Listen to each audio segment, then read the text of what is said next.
Most Australians with a mortgage and some savings are making the same decision right now without realizing it. They're choosing between two paths. And one of them is quietly costing them more than $200,000 over 20 years.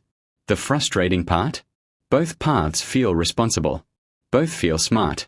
And almost nobody runs the actual numbers side by side before picking one. Today we are doing exactly that. Offset account versus ETFs. The real maths, the tax twist coming in 2027 that changes everything, and a third strategy almost nobody uses that beats both of them combined.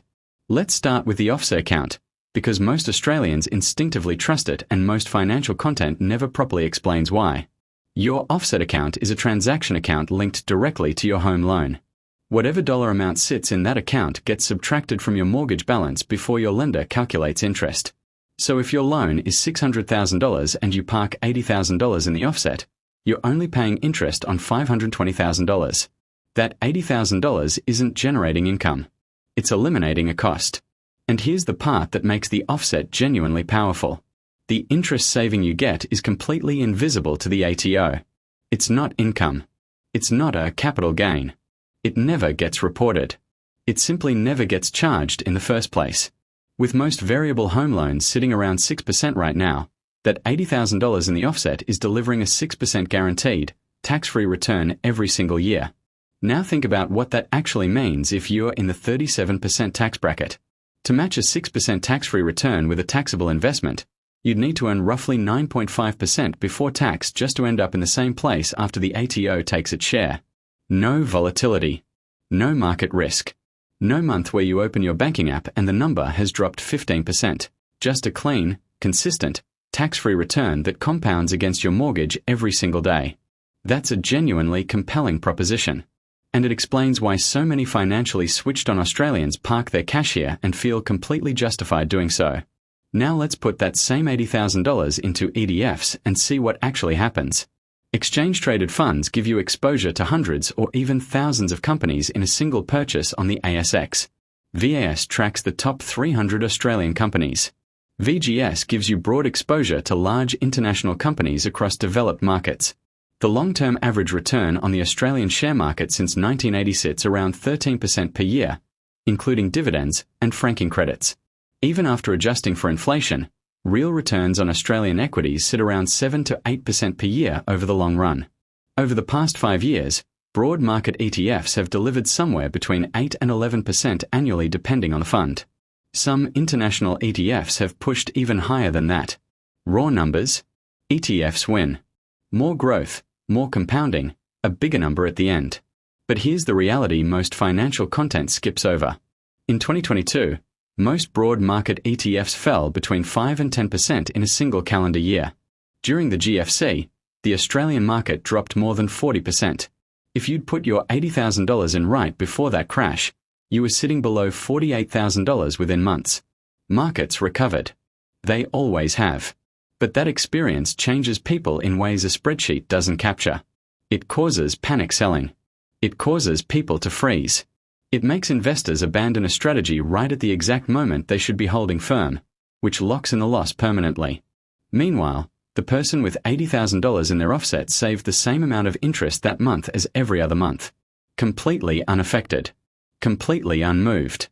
That psychological stability has genuine value, especially when the mortgage is large and the financial margin is thin. Now here's where this comparison shifts in a way that almost no finance content in Australia is talking about properly yet. The CGT changes coming in 2027. The 2026 federal budget confirmed that starting from the 1st of July, 2027, the existing 50% capital gains tax discount for assets held longer than 12 months is being scrapped. In its place, a new system ties your CGT discount to actual inflation indexation. And crucially, there's a new minimum 30% tax rate floor on all capital gains. Verify. Confirm the exact implementation details of the CGT reform as legislative details may have been updated since the federal budget announcement. What this means for ETF investors specifically: the old deal, hold for a year, get half the gain completely free from tax, is gone. Under the new system, the tax benefit you get depends on how much inflation moved during your holding period. In high inflation years, that might work in your favor. In low inflation years, the protection is weaker. And the 30% minimum floor means even if your marginal rate is lower, You're paying at least 30 cents on every dollar of gain regardless. Your offset account is completely untouched by any of this. The savings you generate through an offset are structural. No capital gain gets created. No income gets declared. No legislation can reach in and change what you benefit from. The interest charge simply never happens. So does the offset win? Not over the long run. And here's the number that settles it. Over 20 years, with a conservative 8% annual return after fees and tax, your $80,000 in ETFs grows to roughly $373,000. That same $80,000 sitting in an offset on a 6% variable loan saves approximately $170,000 in total interest across a 25-year mortgage.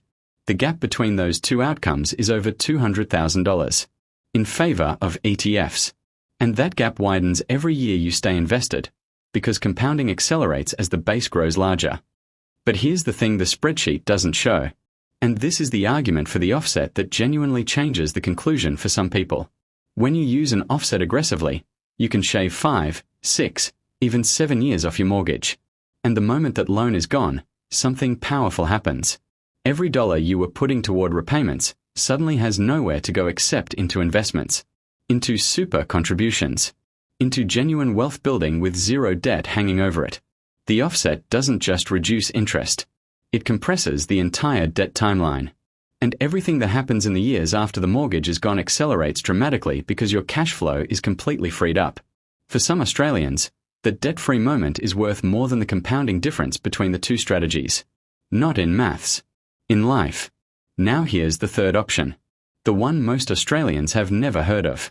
And the one that ties both strategies together more powerfully than either one alone. It's called debt recycling. Here's how it works in practice.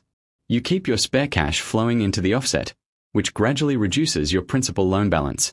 Then, instead of leaving that reduced balance to just sit there, you redraw that exact amount from the loan and immediately invest it into income-producing ETFs or dividend shares.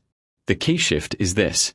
Because the redrawn money is now being deployed for investment purposes, the interest charged on that portion of your loan becomes fully tax-deductible. You haven't created new debt. You've converted existing non-deductible mortgage debt, the most expensive kind, into deductible investment debt, which reduces your taxable income every year going forward. You're simultaneously holding ETFs for long-term compounding growth, reducing your effective tax rate through deductible interest, and still paying down the overall loan balance over time. It's one of the most effective legal wealth building structures available to Australian homeowners. And most people using it aren't particularly sophisticated investors.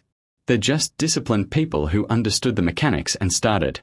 The one important caveat with debt recycling: it needs to be set up correctly to ensure the ATO treats the investment portion as genuinely separate from the personal loan portion. This is where getting advice from a licensed financial advisor or accountant who understands the strategy is genuinely worth the cost. So here's the actual answer to the question we started with. If your goal is to build the maximum amount of wealth over 15 to 20 years, and you have the emotional discipline to sit through a 20 or 30% portfolio drop without selling, ETFs will almost certainly get you there faster. If your cash flow is tight, if the mortgage is a source of genuine stress, or if you know from experience that a bad market quarter would push you to sell everything and abandon the plan, then the offset account is the smarter move for you right now. Not because it's better on paper, because you'll actually stick with it. And if you own a home, have a mortgage, and want the most tax-effective structure available to an Australian investor, debt recycling is the bridge that connects both strategies and turns your mortgage from a liability into an investment engine. The most expensive mistake in this whole comparison isn't choosing offset over ETFs or ETFs over offset. It's having $80,000 sitting in a standard savings account earning 4%, while your mortgage charges you 6% and the ASX returns 10%. That gap, the difference between where your money is and where it should be, is the one that silently costs most Australians the most money over the course of a lifetime. If this changed how you're thinking about your cash, hit the like button. And subscribe so you don't miss the next one. I'll see you there.